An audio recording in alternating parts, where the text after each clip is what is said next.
ॐ सहनाववतु सहनौ भुनक्तु सह वीर्यं करवावहै तेजस्विनावधीतमस्तु मा विद्विषावहै। ॐ शान्ति शान्ति शान्तिः। ॐ पूर्णमदः पूर्णमिदं पूर्णात् पूर्णमुदच्यते पूर्णस्य पूर्णमादाय पूर्णमेवावशिष्यते। ॐ शान्ति शान्ति शान्तिः।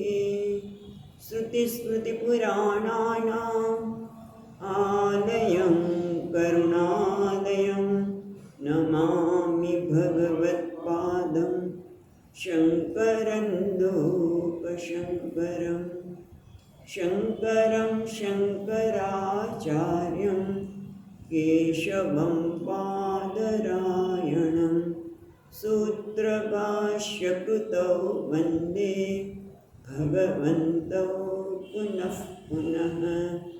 ईश्वरो गुरुरात्मेति मूर्तिभेदविभागिने व्योमवद्व्याप्तदेहाय दक्षिणामूर्तये नमः।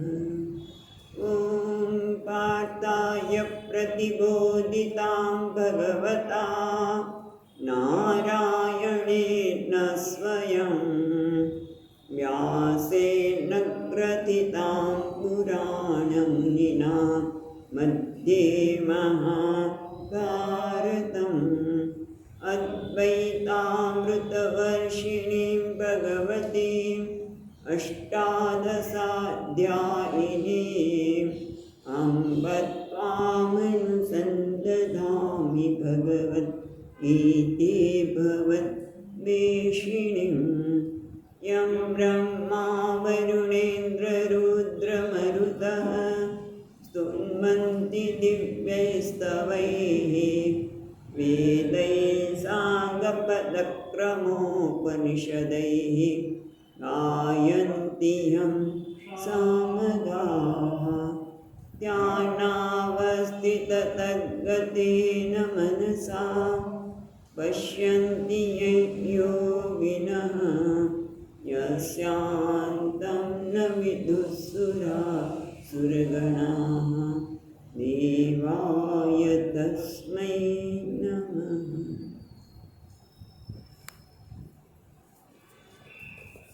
नवमा अध्यायમાં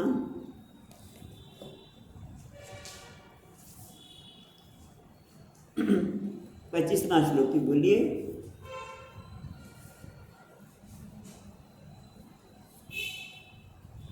यान्ति देवव्रतान् देवान् यान्ति व्रता देवान् पितॄन् यान्ति पितृव्रताः पितॄन् यान्ति पितृव्रताः भूतानि यान्ति भूतेज्याः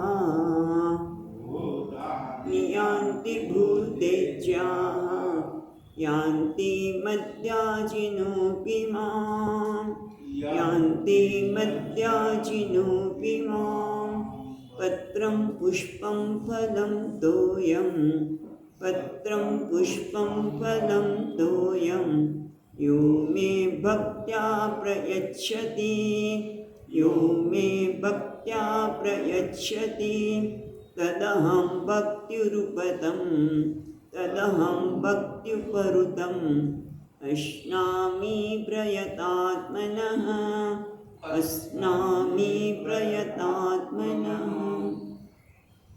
આપણે જોઈ રહ્યા છીએ એ પ્રમાણે ભગવાને વાત કરી કે અનન્ય ભગવાને જ્યારે જ્યારે અહીંયા વાત કરી કે અનન્ય દેવતા ભક્ત અનન્યાસ ચિંતયંતો મામ એ જના પર્યુપાસતે એમાં પણ જો મામ શબ્દ છે એ કોઈ રૂપ વિશેષ માટે નથી, એ આપણે સમજવાની જરૂર કે વ્યક્તિગત રીતે ભગવાન નથી કહેતા, પણ સર્વેના અંતર્યામી રૂપે ભગવાન કહે છે અનન્ય, જ્યાં કોઈ અન્ય નથી, જેને ભગવાન સિવાય બીજું કોઈ શરણ પણ નથી. એ જ વાત આપણને પછી પણ ભગવાન કહેવાના છે. એટલે ટૂંકમાં ભગવાન કહે છે કે જે મને ભરેલા છે, જેને બીજી કોઈ ચિંતા નથી, એના યોગક્ષેમ હું વહન કરું છું. આમ તો બધાના કરું છું, પણ કેટલાને એમ થાય છે હું કરું એટલે ભગવાન છોડી દે છે. અને સાથે સાથે ભગવાન એ પણ વાત કરી કે બીજા દેવતાનું ભજન કરે છે શ્રદ્ધાપૂર્વક, ત્યારે ખરેખર તો એ મારું જ કરે છે. પણ સાથે સાથે એ વસ્તુને પણ સમજવાની જરૂર છે.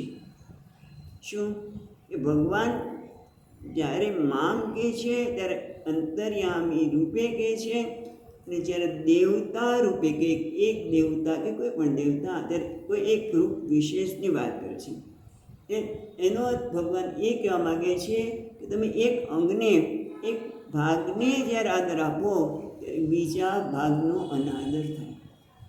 હકીકત છે ને, જેમ કે હું એમ માનું કે મારું શહેર છે ભાવનગર, હું એને જ પ્રાધાન્ય આપું, એનો જ વિકાસ ઈચ્છું, તો રાજ્યના વિકાસનો અનાદર થયો.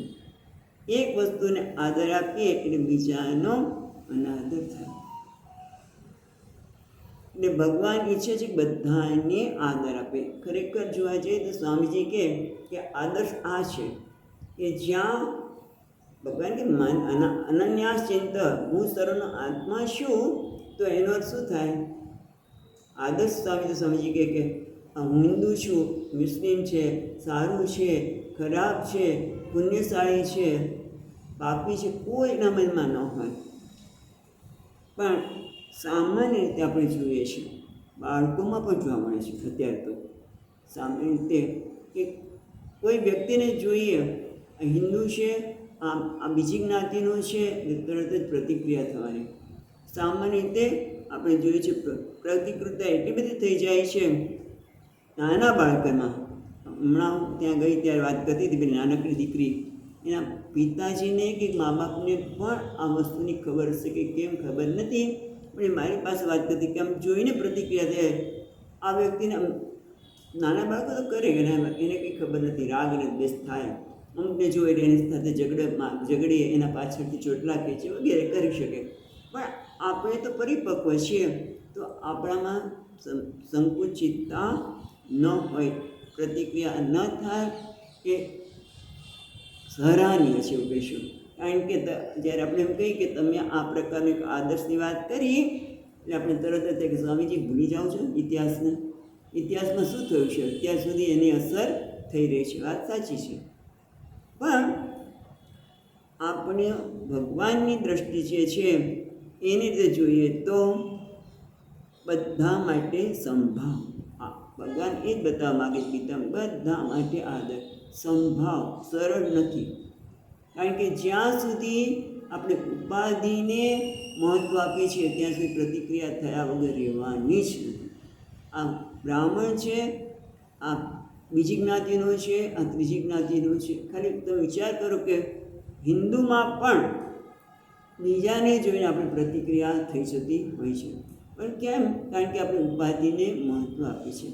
પણ જો આપણે અસ્થિ, ભાત્ય અને પ્રિય, જે દરેકના રૂપમાં રહેલા પરમાત્મા, એને મહત્ત્વ આપીશું. પણ કીધું એ સરળ નથી, પણ આપણે કરવું તો પડશે જ ધીમે ધીમે. પણ કે આપણે મહત્ત્વ ક્યાં આપીએ છીએ? આ હુંને આપું છું, એટલે કે એક ઉપાધિને આપું છું, કે પછી બધાને મહત્ત્વ આપવાનો પ્રયત્ન કરું છું. જો હુંને જેટલું મહત્ત્વ આપું એટલે બધાને આપવું તો બરાબર છે, એનું નામ જ ભક્તિ. જ્યારે ભગવાન કહે છે મને ભજે છે, મને ભજે છે, મને પ્રાપ્ત કરે છે, એનો અર્થ આ છે. યાંતિ દેવવ્રતાન દેવાન પિતૃન યાંતિ પિતૃવ્રતા. હા, જે ભગવાન દેવતાઓ એટલે જેને અમુક પ્રકારના દૈવિક ભોગની ઈચ્છા છે, માટે દેવતાઓને ભજે છે અને એથી દેવતાને પ્રાપ્ત કરે છે. કેટલાક રાજસિક લોકો એને પિતૃ વગેરેને એ પ્રકારના ભોગની ઈચ્છા હોય તો પિતૃને, અને ભૂતાનિયાંતિ ભૂતે ચાહા, એ ભૂતાની એટલે અહીંયા તો શંકરાચાર્ય મહારાજ વિનાયક કામ પછી માતૃગણ વગેરે કહે છે, અથવા તો ભૂત પ્રેતને પણ માનનારા હોય છે, એ પણ લઈ શકો. અથવા તો પંચમહાભૂત જે ભૌતિક વસ્તુની ઈચ્છા કરે છે એને પ્રદાન કરે ભગવાન કહે છે. પણ મહત્ત્વની વસ્તુ તો એ છે કે હું કોને મહત્ત્વ આપું છું. યાંતિ મધ્યાચિનોપી મામ, ભગવાન કે મારી ભક્તિ કરે છે એટલે શું? જે મને ભજે છે એટલે શું? તો અહીંયા કહે છે વૈષ્ણવમાં યાંતિ, મને પ્રાપ્ત કરે છે. ખાસ તો એ બધા દ્વારા ભગવાન એ જ કહે છે કે તમે જે તેની ઉપાસના કરો. પ્રયત્ન તો એટલો જ રહ્યો છે, પણ તમને એ પ્રયત્ન પછી શું મેળવવું છે મહત્ત્વનું છે. કારણ કે ભગવાને મનુષ્યને પસંદ કરવાની શક્તિ આપી છે, પસંદ કરવાની શક્તિ આપી છે. પણ એના કારણે શું થાય છે કે ઘણી બધી વસ્તુ આપણી પાસે હોય તો આપણે શું પસંદ કરવું, એના લીધે તમે જો મનુષ્ય સિવાય બીજા કોઈને ટ્રેસ નથી. મનુષ્ય સિવાય બીજા કોઈને તાણ નથી અનુભવતા. મનુષ્યને તાણ આવે છે કે નાનો બાળક હોય ત્યારથી શરૂ થાય ટ્રેસ, મારે શું કરવાનું, આ કરવાનું, પેલું શું કરવું, ત્યારથી કારણ કે પસંદગી આવે એટલે ટ્રેસ આવવાનો. અને ભગવાને આપણે સ્વતંત્ર બુદ્ધિ આપી છે. બુદ્ધિમાં સ્વાતંત્ર્ય એટલે મારે દેવતાનું ભજન કરવું, પિતૃનું ભજન કરવું, કોનું ભજન કરવું, તો એ આપણે નક્કી કરવાનું છે મારે શું કરવું. પણ ભગવાન કે સ્વતંત્રતાને બદલે મોટે ભાગે લોકો સ્વચ્છંદતાને અપનાવે છે. એ ભગવાનના નિયમની વિરુદ્ધ છે. એટલા માટે મારે શું કરવું એ મહત્ત્વનું છે. મૂળ આ બધાની પાછળ ભગવાનનું યજન એટલે શું? પત્રમ પુષ્પમ ફલમ તોયમ યોમે ભક્તા પ્રયશ્યતિ, બરાબર છે. પણ એની દ્વારા કહેવાનું શું માગે છે કે ભગવાન એટલું જ કહે છે અવાજમાં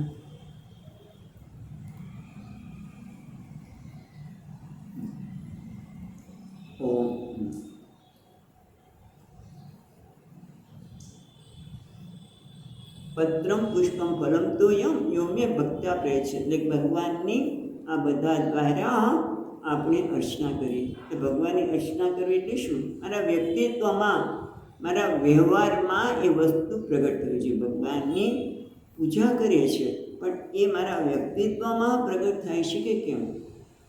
જ્યારે હું પરમાત્મા સર્વ અંતર્યામી છે એની પૂજા કરવા માગું છું તો મારા વ્યવહારમાં પક્ષપાત થાય છે, પ્રતિક્રિયા થાય છે. મારો દીકરો હોય અને જમાઈ હોય, મેં કીધું અમે તો નાના હતા ત્યારે જોયેલું છે કે કોઈ મહેમાન આવ્યા હોય, હા, પોતાના પુત્ર હોય અને પુત્રવધૂનો ભાઈ આવ્યો હોય કે બીજા બધા એના પિયરના પક્ષના આવ્યા હોય, લાપસી બનાવી ત્યારે ખબર પડે ઘી ક્યાં વધારે રેડાય છે. મહત્વ ઘી ક્યાં રેડાય છે? કારણ કે મારો પુત્ર છે માટે અમારા નથી. આ બધું શું છે? ભક્તિ નથી. ભક્તિ બધા આપણે કરીએ માનીએ છીએ, પરંતુ આપણામાં જે મારું તારું છે એ કેટલા અંશે પક્ષપાત દૂર થાય છે એ મહત્ત્વનું છે. અને એ આપણને પરમાત્માની કેટલી નજીક લઈ જાય છે એ બતાવે છે. હમણાં જ વાત કરીએ એમ કે હિન્દુ છે કે મુસ્લિમ છે, પુણ્યશાળી છે, પાપાત્મા છે, એ બધું આપણે જ્યારે મહાત્માઓના જીવન ચરિત્ર વાંચીએ ત્યારે આપણે સ્પષ્ટ દેખાય કે કેટલા પરમાત્માની પ્રાપ્તિ કરવી હોય તો આપણે કેટલા ઉપર ઉઠવું પડે.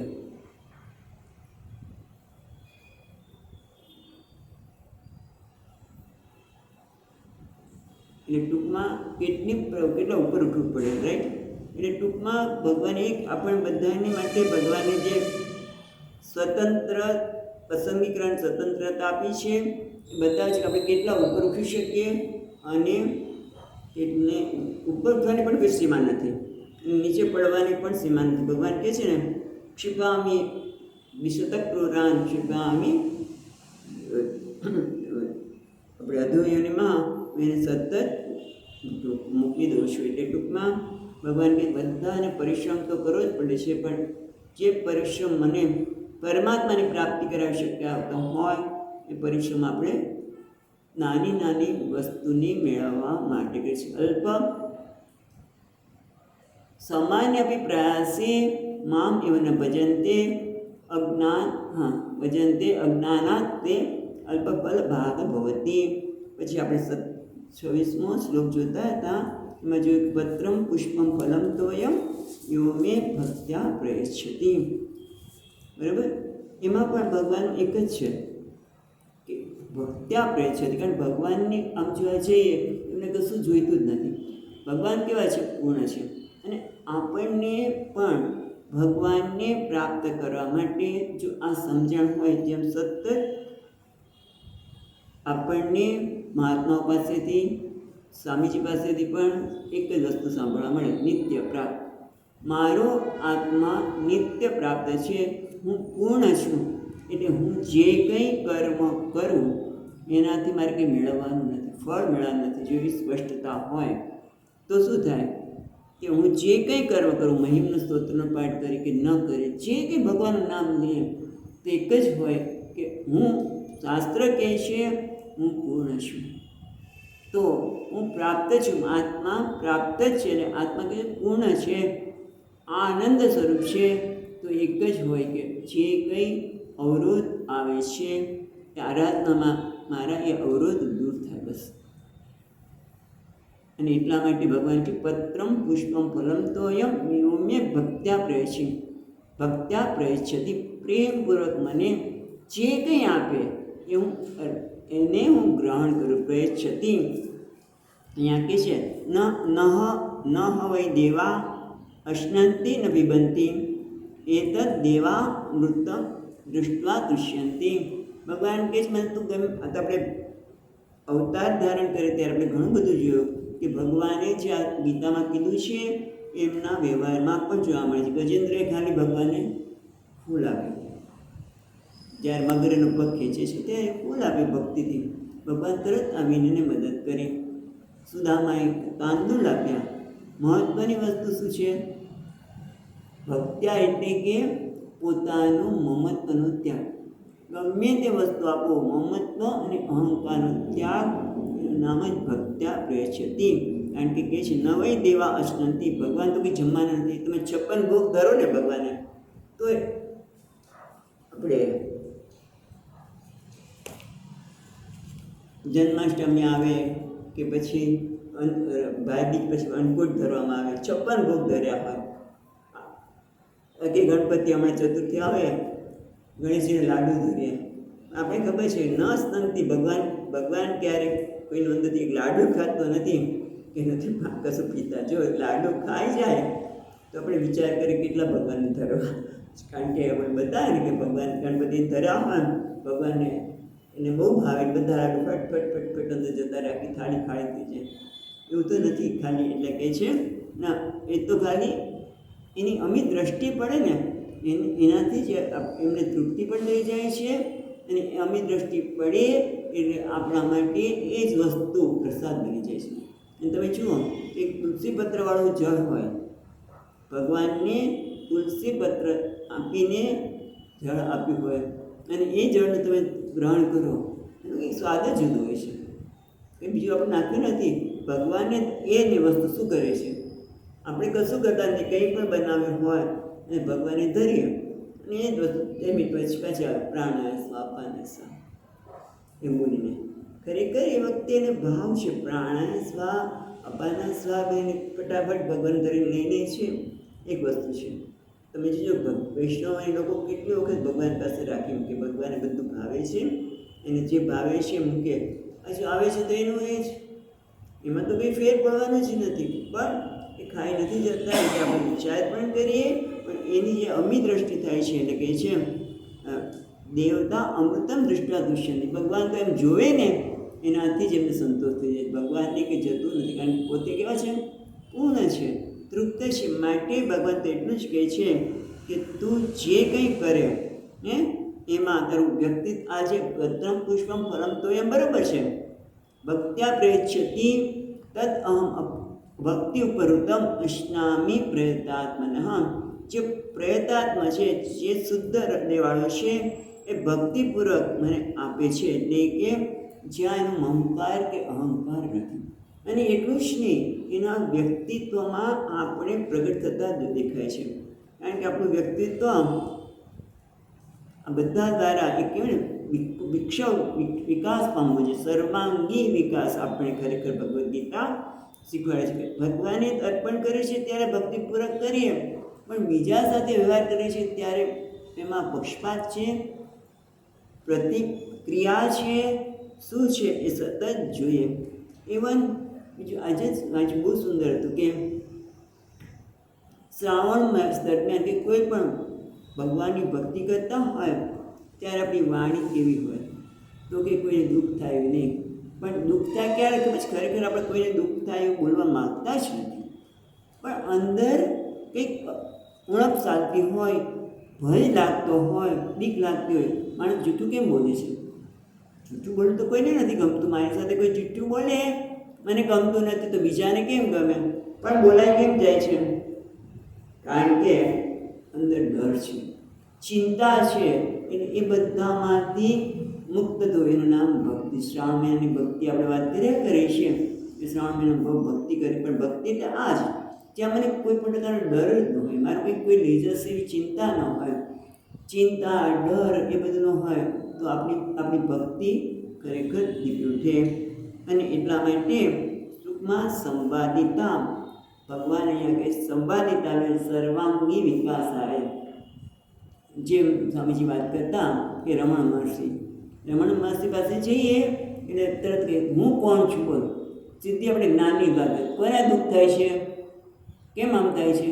એવા રમણ મહર્ષિ જે જ્ઞાનમાં નિષ્ઠ છે, એ પણ એવું કહેવાય છે કે ત્યાં અરુણાચલ પર, ખબર છે, અરુણાચલમાં રહેતા. તો દરરોજ એ અરુણાચલ તો પહાડ છે, એની પ્રદક્ષિણા કરે. એમને ક્યાં જરૂર છે કંઈ? જે જ્ઞાનની વાતો કરે છે ત્યાં એને કોઈ આવશ્યકતા જ નથી, પણ છતાં ભક્ત્યા એટલે ટૂંકમાં જ્ઞાનની આગળ વાત કરી એ છે જ, પણ સાથે સાથે એને સાથે ભક્તિ પણ હોવી જોઈએ. એટલે પોતે પ્રદક્ષિણા કરે કે જેથી બધાને પણ કંઈ પ્રેરણા આપે. ટૂંકમાં જ્ઞાન અને ભક્તિ, તો જ આપણે બધું જ ભગવાનને પ્રેમપૂર્વક ત્યારે જ અર્પણ કરી શકીએ. ત્યારે જ્ઞાન પણ છે અને ભક્તિ, એટલે કે જે કંઈ અર્પણ કરું છું મારું મમકાર કે અહંકાર નથી.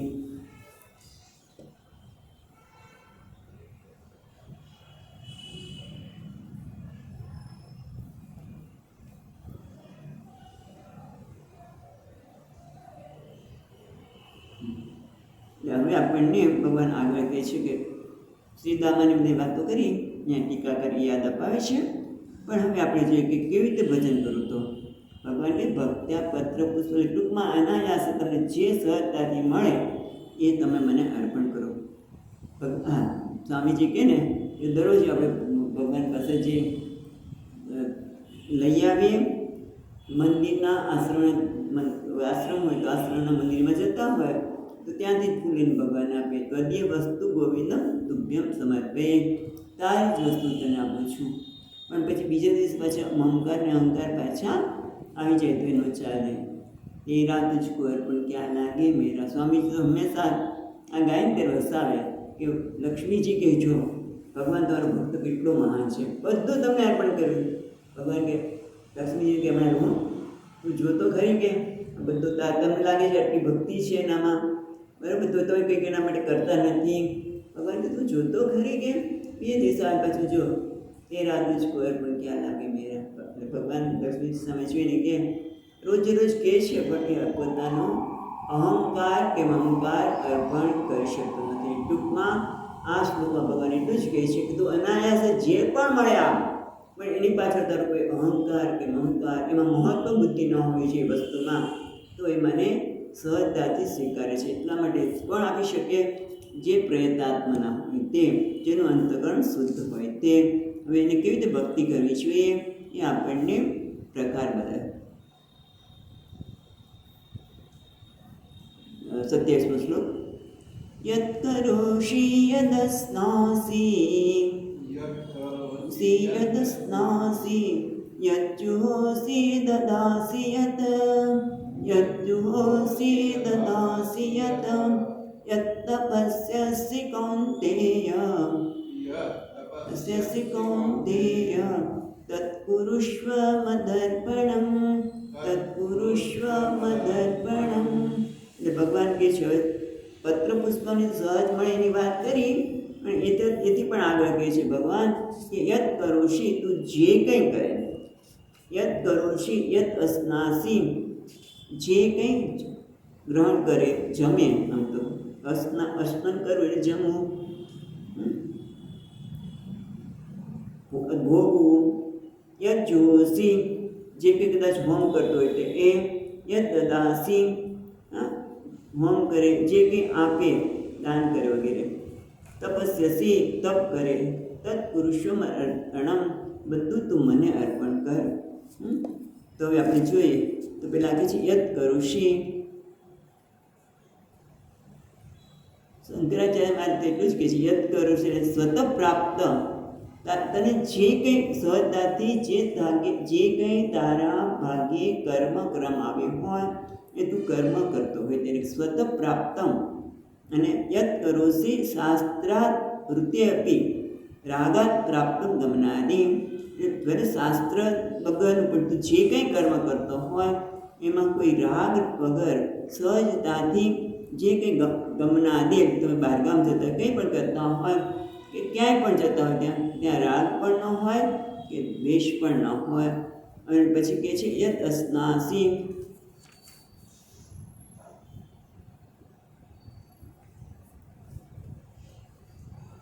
ભોગવું. અસ્નાસીનો અર્થ આપણે ખાવું પણ કર્યું, ભોગવવું પણ, અને કોઈ પણ આપણે જમવું પણ. તો એ કહે છે કેવી રીતે સ્વયં તૃપ્ત્યર્થમ કર્મ સિદ્ધ્યર્થમ, પોતાની તૃપ્તિ માટે અસ્નાસીને ભોગવતા હોય એ કર્મની સિદ્ધિ માટે પણ. એ ટૂંકમાં તું જે કંઈ કરે અર્જુન, એટલે આપણે બધાને કહે છે કે તું જે પણ કર્મ કરે. હા, બહુ મોટો કાર્ય જતો રહ્યો. ચાલો, એમાં રામાયણની ચોપાઈ લખીને આવ્યા હતા કહેવા. એટલે ભગવાન કહે છે તું જે કંઈ કરે યત કરોષી તારા ભાગે જે કંઈ કર સ્વતઃ પ્રાપ્ત, તને જે કંઈ તારા ભાગે આવેલું હોય કર્મ તે, કે પછી યત અસ્ના જે ભોગવવાનું હોય ભોગવતો હોય એટલે કે પોતાની તૃપ્તિ માટે કે કોઈ કર્મની સિદ્ધિ માટે. એટલું જ નહીં, યત જોશી તું જે કંઈ હોમ કરતો હોય એટલે શાસ્ત્ર બલાત નિત્યમ અગ્નિહોત્રાદિ હોમો નિવર્તતી. કેમ કે પહેલાંના વખતમાં દરેક ગૃહસ્થ લગ્ન થાય એટલે અગ્નિહોત્ર કર્મ કરવાનું છે. સવારના 2 આહુતિ, સાંજે 2 આહુતિ સવારે 2 આહુતિ આપવાની હોય છે, સાંજે 2 આહુતિને અગ્નિહોત્ર કર્મ યાદ કરે છે. અથવા તો શ્રૌત સ્માર્ત સર્વ હોમ ઉપલક્ષણા એતત. યા જોશીમાં આમ કે તમે અગ્નિહોત્ર પણ આવી ગયો, અને મધુસૂદનજી મહારાજ યાદ અપાવે છે કે શ્રૌતન સ્માર્ત આપણે શ્રુતિ દ્વારા કંઈ કહેવામાં આવે છે. આપણે હમણાં ચતુર્થી આવશે ત્યારે આપણે જે કંઈ હોમ કરતા હોય, કોઈ ખાલી ગણપતિના મંત્રથી જ કરતા હોય, તમ ગણપતે નમઃ સ્વાહા, અથવા તો અથર્વશીર્ષ દ્વારા બધી આહુતિ અપાતી હોય, એ પણ જે કંઈ પ્રસંગોપાત હોમ કરતો હોય તે પણ મને અર્પણ કર. પછી શું કહે છે યત તદાસી અતિથિ બ્રાહ્મણ આદિભ્ય અન્ન હિરણ્યાદિ. કંઈ દાન, અહીં સ્વામીજી અર્થ કરે દદાસી દાન, એટલે કે તારથી કોઈ અતિથિ આવે કે બ્રાહ્મણ હોય કે જેને પણ તું અન્ન આપે. આપણા શાસ્ત્રમાં તો માને છે કે અતિથિ દેવો ભવ, પણ હવે અતિથિ તરીકે કોને અતિથિ માનવા? આપણા નજીક જેને જાણતા હોય એને આપવું, કે પછી કોઈ પણ આવી જાય? કારણ કે અત્યારે આપણને થોડીક અનુભવ જુદો થતો હોય છે, પણ છતાં જે કોઈ તારી પાસે આવે એને પ્રેમપૂર્વક આપજે. એની પાસેથી મને શું મળશે એવી અપેક્ષા રાખ્યા વગર અતિથિ આવે ને તને જમાડને કંઈ જરૂર હોય કે આપ, પણ એ મને કંઈક આપશે એ ભાવને તો જ એનું નામ મદર્પણમ. યત તદાસી, એ તો અહીંયા તો શું કહે છે અન્ન હિરણ્યાદિ, બ્રાહ્મણને કોઈ દાન કરતા હોય તે કે અતિથિઓને અન્ન વગેરે આપે તે પણ મને અર્પણ કર. યત તપસ્યસી પ્રતિ સંવત્સરમ અજ્ઞાત પ્રમાદિકમ પ્રાપ નિવૃત્તિ અર્થે. ઓકે, તપ કયા પ્રકારના તપ છે? અહીંયા મધુસૂદનજી મહારાજ કહે છે કે પ્રતિ સંવત્સરમ, કારણ કે અને તપનો અર્થ અહીંયા પ્રાયશ્ચિત કર્મની વાત કરે છે કે દરેક વર્ષે જાણતા અજાણતા જે કંઈ પાપ થઈ ગયું હોય એની નિવૃત્તિ માટે, અથવા તો ખાસ ખબર છે ચાંદ્રાયણ વ્રત એ બહુ જ જાણીતું છે. બધા બહેનો એ વ્રત બહુ જ કરતા હોય છે કે એકમથી પૂનમ સુધી કે કોઈ વધારતા જાય પાછું ઘટાડતા જાય.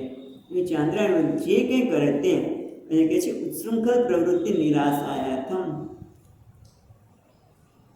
તપ શેના માટે છે?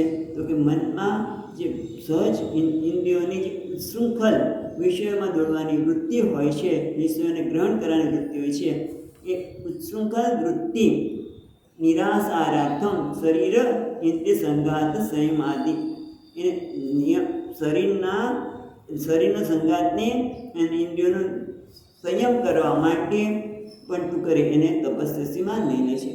એ કોણ કે તત્પુરુષો મદ અર્પણમ, મહત્વનું છે મદ અર્પણમ.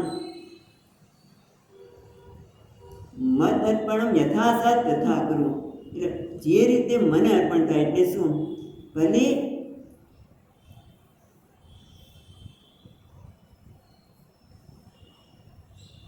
મને અર્પણ કરવા માટે એટલે શું કહે છે કે આનું નામ જ ભજન છે. તું જે કંઈ કરે, જે કંઈ યદ કરોસી યદ અસનાસી એ મને અર્પણ કર. આટલું કરીશ ને એટલે પછી તારે બીજા કોઈ ભજન કરવાની આવશ્યકતા નથી. તારા વ્યવહાર દરમિયાન તું જે કંઈ કરે છે, તો એક અહીંયા પ્રશ્ન મનમાં આવ્યો હતો કે યદ અસનાસી, તું જે કંઈ ભોગવે અથવા તું જે કંઈ ખાય એ પણ મને અર્પણ કર. તો હું જે કંઈ ખાઉં, તમે જો નાના છોકરાઓ ભગવાનને ડુંગળી ખાતા તો ડુંગળી આપે, લસણ આપે, એ નહીં. હા, પણ છતાંય તમને ખબર હશે કે વિવેકાનંદ એક વખત કંઈ માછલી ખાધી હતી. અત્યારે એ લોકો એના એમ કે માછલી ખાવી જોઈએ એવું નથી. વિવેકાનંદજીએ કયા સંજોગમાં એમને એ ખાવી પડી એ આપણને ખબર નથી, પણ એના કારણે આપણે ખાવું જોઈએ ને, ભગવાનને અર્પણ કરવું. બરાબર છે. ઘણી વખત તમે જો આપણે ભક્તોના ચરિત્રોના લીધે આવતો હોય કે પોતે ખાતો હોય માંસ એ ભગવાનને આપે, પણ એ શું છે કે એને એવું નથી કે આ અપવિત્ર છે, આ ભગવાનને અર્પણ કરાય, એ તો ભક્તિથી આપે છે, જેમ કે આની છાલ આપે છે તો વસ્તુ જુદી છે. પણ હું મને ભાવે છે માટે હું ખાઉં અને ભગવાનને અર્પણ કરી એટલે ભક્તિ થઈ ગઈ, તો એ ભક્તિ નથી. મને એમાં રાગ છે, આસક્તિ છે, અને પછી હું ભગવાન તો કહ્યું છે તમે જે ખાય મને અર્પણ કર, એટલે હું અર્પણ કરી દઉં છું, તો એને મદર્પણમ કહેવાય નહીં. અને આ તરત પ્રશ્ન થયો, કારણ કે ઘણા બધા વિવેકાનંદજીના બધા જે ફોલોઅર છે એમણે ખાધે એટલે આપણે ખાવું છે, પણ એ કયા સંજોગોમાં એમણે કર્યું છે એ ખબર નથી. અને આપણે એ રીતે નથી કરવાનું, પણ જે શાસ્ત્ર સંમત હોય એ જ ભગવાનને અર્પણ કરવાનું, કોઈ રાગ કે આસક્તિથી નહીં. એ તો દરેક કર્મ યદ અસનાસી યદ જોશી બધું બરાબર છે. અસનાસીને એક જ નહીં, પણ આપણે જે કંઈ કર્મ કરીએ એ બધા જ કર્મ ભગવાનને અર્પણ કરવા. એટલે જ્યાં રાગ અને દ્વેષનો અભાવ હોય તે ભગવાન આવી રીતે કરીશ તો મને શું મળશે? કારણ કે આપણને એક જ છે કે બધું કરું તો મને મળે છે. તો ભગવાન 28મા શ્લોકમાં કહે છે એવમ કરો તવ યદ ભવિષ્યતિ તત્શૃણુ. 28મો શ્લોક. શુભાશુભ ફલૈરેવમ ફલૈરેવમ મોક્ષસે કર્મ બંધનૈઃ મોક્ષસે કર્મ બંધનૈઃ સંન્યાસયોગયુક્તાત્મા સંન્યાસયોગયુક્તાત્મા વિમુક્તો મામ ઉપૈષ્યસી વિમુક્તો મામ ઉપૈષ્યસી. ભગવાન કહે છે કે શુભાશુભ ફલ રેવમ મોક્ષસે કર્મ બંધનૈઃ. શુભ અને અશુભ ફળ આપનારા એવમ એટલે આ રીતે એટલે આગળ જે કહ્યું એ તે ભગવાનને અર્પણ કરવાના પરિણામે મોક્ષ છે તો મુક્ત થઈ જશે એમાંથી કર્મરૂપી બંધનમાંથી. અને એટલું જ નહીં, સંન્યાસ યોગ યુક્તાત્મા, સંન્યાસ યોગ યુક્ત અંતકરણવાળો અને સંન્યાસ યોગનો અર્થ શંકરાચાર્ય મારે સરસ કરે છે, આપણે હમણાં જોઈએ છીએ. પણ સંન્યાસ યોગ યુક્તાત્મા એવા સંન્યાસ યોગ યુક્ત અંતકરણવાળો બનીને વિમુક્ત માં ઉપેક્ષ સીધું મુક્ત થઈને મને જ પ્રાપ્ત કરીશું. જોઈએ આપણે શંકરાચાર્ય મારે સુંદર રીતે સમજાય છે.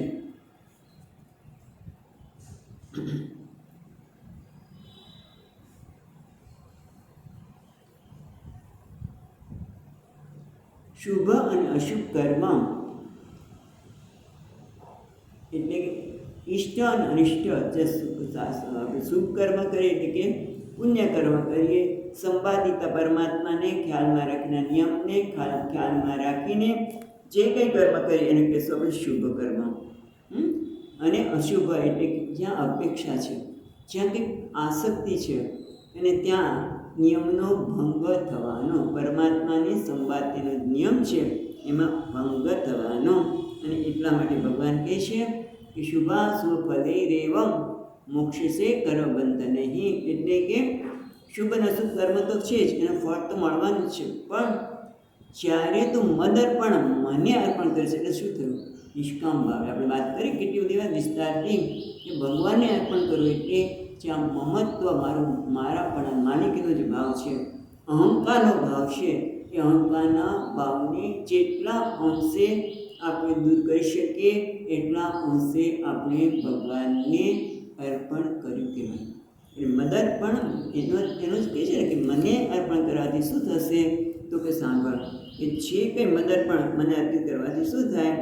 તો કે કર્મબંધૈ મોક્ષસે, કર્મરૂપી બંધનમાંથી મુક્ત થશે. કેમ? કારણ કે ઈશ્વરની આપણે ગમે તે કર્મ કરીએ છીએ કઈ પ્રેરણાથી કરી છે? ઈશ્વરને અર્પણ કરવાનું છે. એટલે મારા વ્યક્તિગત કોઈ લાભ છે, સામે તે આપણને કોઈ પણ કર્મ કરે ત્યારે મને શું મળશે એની ગણતરી થતી જ હોય છે મોટે ભાગે. અને એનું નામ છે બંધન. કર્મબંધન એટલે શું? કે કોઈ પણ કર્મ કરીએ ત્યારે કઈ પ્રકારની ભાવના છે, કઈ પ્રકારની મારી વ્યક્તિગત લાગણી સંતોષાય, મને વ્યક્તિગત કંઈક લાભ થાય, તે બંધન કરવાવાળું છે. કારણ કે ગણતરી કરીએ એટલે તરત જ રાગ દેશ આવવાના છે, પ્રત્યાઘાત પડવાના. અને પ્રત્યાઘાત પડે એટલે તરત જ એની અસર આપણને થવાની છે. પ્રત્યાઘાત એટલે ત્યાં શરીર પર, મન ઉપર, ગમે ત્યાં એની અસર થાય છે. તમે જુઓ, આ તો વાત કરતાં કરતાં યાદ આવ્યું કે કેટલું મોટું ભગવાન આપણને લાગણીના સ્તરે આપણે ભગવાન આપણું વ્યક્તિત્વ જે છે એને ખીલવાની સાથે સાથે જો આપણે આ રીતે કર્મ કરીએ ને તો આપણે શારીરિક રીતે પણ ઘણી બધી સ્વસ્થતા, શરીર જે વૃદ્ધ થવાનું એમાં તો જે ડીકે થવાનું છે થવાનું જ છે, શરીરનો ધર્મ છે ક્ષય થવો. પણ એ વખતે જેટલા અંશે આપણે આમાંથી મુક્ત રહીએ એટલા અંશે આપણે થોડીક સ્વસ્થતા પ્રાપ્ત કરી શકીએ. હકીકત છે, અત્યારની વાત નથી, વર્ષો પહેલાંની વાત છે. જ્યારે 78 કે 80ની વાત કરું છું, જ્યારે ગીતા સ્વામીજી પાસે ભણવાનું શરૂ કર્યું ત્યારે ઘણો બધો અનુભવ કરેલો છે કે ઘણી બધી વખત ન ગમતું મને તરત જ વિરોધ મનમાં થઈ જાય, આ નથી કરવું, આ નથી કરવું. એની અસર આપણા શરીર ઉપર આવે. તરત મન લાગે કે મારું શરીર કેવું ગરમ થઈ ગયું. એટલે સભાનતા હોય તો આપણે જોઈ શકીએ છીએ. આ એક દ્રષ્ટાંત આપ્યું કે સભાનતા હોય તો આપણે શરીર ઉપર પણ અસર થતી હોય છે. પણ જો ભગવાનને અર્પણ કરશો, શુભ અશુભ કર્મ રેવૈ મોક્ષસે કર્મબંધન નહીં. કર્મબંધન એટલે આશ કે આ ગમે છે માટે કરવું, આ નથી ગમતું માટે ન કરવું. પણ જ્યાં ભગવાનને અર્પણ કરવું છે એટલે ભગવાને જે આપ્યું છે એનો સ્વીકાર, મને જે આપ્યું છે એનો સ્વીકાર કરો. તેરા તું મને બધી શક્તિ આપી રહ્યો છે પ્રભુ, માટે હું તારા માટે કર્મ કરીશ. ટૂંકમાં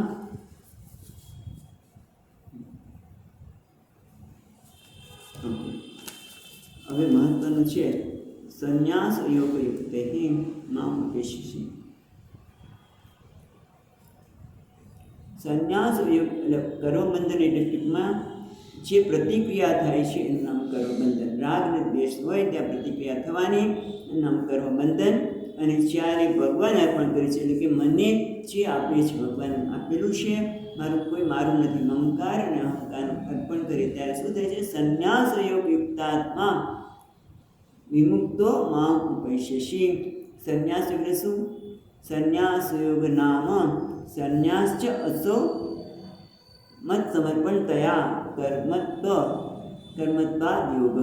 સંન્યાસ એટલે જ્ઞાન, સમ્યક જ્ઞાન, પરમાત્માનું જ્ઞાન. અને યોગ એટલે ભગવાનને અર્પણ કરવું, એ કર્મ ભગવાનને અર્પણ કરવું. બંનેને જ્યારે સાથે લે ત્યારે શું થાય? સંન્યાસ યોગ યુક્ત એટલે એવા પ્રકારનું અંતઃકરણ જ્યાં જ્ઞાન પણ છે અને ભક્તિ પણ છે. જેમણે કીધું કે આપણને આ દ્વારા સંન્યાસ યોગ યુક્તાત્મા શું? આપણા વ્યક્તિત્વનો સર્વાંગી વિકાસ. જે હમણાં જ વાત કરી આપણે રમણ મહર્ષિની, કે જ્યાં જ્ઞાન પણ છે અને ભક્તિ પણ છે, એને કહે સંન્યાસ યોગ યુક્તાત્મા. સંન્યાસ અને યોગ બંનેને સાથે જોડાયેલા હોવાથી શું થાય છે? જ્ઞાન પણ છે અને ભક્તિ છે. વિમુક્ત મામ ઉપૈષ્યસી. વિમુક્ત એટલે કર્મ બંધને જીવન વિમુક્ત. સંન્યાસ યોગથી જેનું અંતઃકરણ જોડાયેલું છે, ત્યાં જ્ઞાન પણ છે અને ભક્તિ છે, તો એ વ્યક્તિ મુક્ત ક્યાંથી થાય છે? તો કે અહીંયા કહે છે શંકરાચાર્ય મહારાજ કે કર્મરૂપી બંધનમાંથી જીવે છે ત્યારે જ, એ કર્મ કરે છે ત્યારે એના પર કોઈ પ્રતિક્રિયા થતી નથી, એને કોઈ કર્મ એના પર પ્રભાવ પાડતું નથી. કોઈ પણ કર્મ કરી તરત જ આપણા પર એની પ્રભાવ આવે. આ ગમે છે, આ નથી ગમતું, રાગ દ્વેષ એ બધા જે પ્રભાવ છે એનું નામ જ બંધન છે અને એમાંથી એ મુક્ત થાય છે. અહીંયા મધુસૂદનજી મહારાજ શું કહે છે જરા જોઈ લે.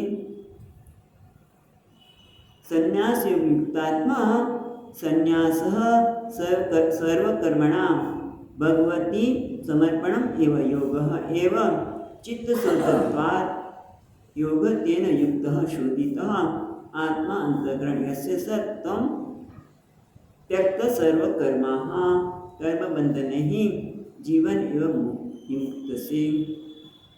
ચાલો, એમણે તો એનો અર્થ એવો કર્યો છે સંન્યાસ યુક્તાત્મા એટલે સર્વકર્મણામ ભગવતી અર્પણમ. સંન્યાસનો જ અર્થ એમને અર્પણ એવો કર્યો. શંકરાચાર્યએ જ્ઞાન કર્યો અને અર્પણ આપણે યોગનો અર્થ ભગવાનને સમર્પણ. એના કારણે શું થાય છે? હૃદય શુદ્ધ થાય છે.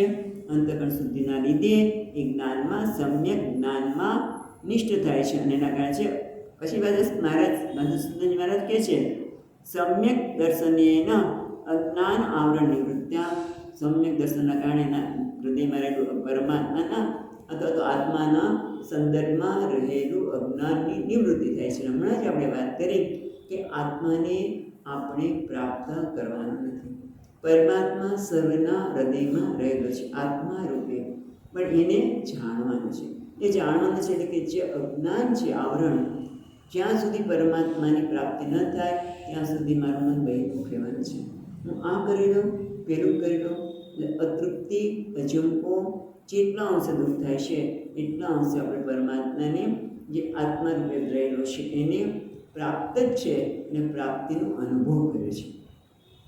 એનો અર્થ કે ધીમે ધીમે જે અજ્ઞાન રૂપી આવરણ છે એ દૂર થઈ જાય છે. પણ જે વ્યક્તિ સંન્યાસ યોગ યુક્તાત્મા છે એનો આવરણ અને પછી બીજું શું છે? વિપરીત જ્ઞાન. એટલે ખબર તો પડે કે હું આત્મા છું, હું પૂર્ણ છું, હું આનંદ સ્વરૂપ છું, ખબર તો પડી છે મને. કેટલી વાર સાંભળ્યું મેં, પણ છતાં વિપરીત જ્ઞાન મારો હાથ લાંબો થઈ જાય છે. એ વિપરીત જ્ઞાનમાંથી પણ જે મુક્ત થઈ જાય છે એ શું છે? સાક્ષાત અહમ અસ્મિ બ્રહ્મ.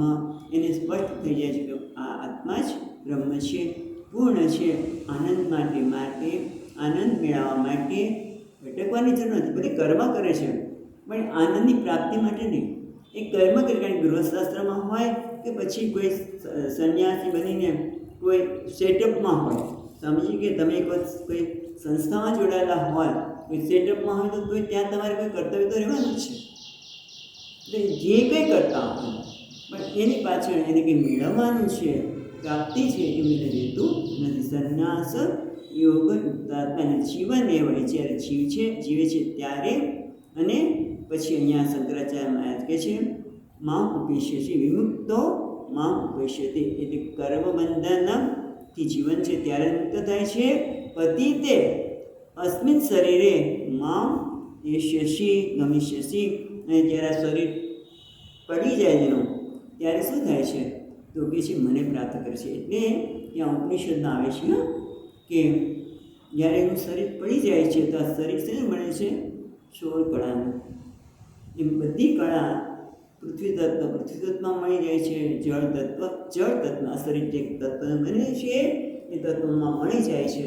અને પછી જે એક કળા રે પુરુષ 16 પદ પુરુષ એ પરમાત્માની સાથે એ એક થઈ જાય છે. હતો જ પણ ઉપાધિનો થોડોક અવરોધ હતો, એ પણ દૂર થઈ જાય છે. જે કંઈ ઉપાધિનો અવરોધ હોય એના લીધે મર્યાદા પણ રહેવાની, એને એ બધી મર્યાદાથી મુક્ત થઈને એ પરમાત્માને પ્રાપ્ત કરે છે. હા, તો ભગવાન જે તમને ભજે એને તમે એને મુક્ત કરી દો, બરાબર. અને જે તમને ન માને એને તમે તમારી કોઈ વસ્તુ એને મળે નહીં, એવું થયું ને. મુક્ત થઈ જાય એટલે કોઈ પણ પ્રકારના કર્મબંધન એને લાગે નહીં. અને તમે બીજાને કર્મબંધનમાં એટલે ટ્રેસમાં, ચિંતામાં, કર્મબંધન એટલે શું? ટ્રેસ, તણાવ, ચિંતા એ બધું તે અનુભવે જ. એ તમે રાગદ્વેષવાળા થઈ ગયા ને ભગવાન. એકદમ અમને બધાને એમ કહો છો મદદ પણ રાગ અને દ્વેષ વગર તમે મને બધું જ કર્મ અર્પણ કરો, એવું તમે એમને કહો છો.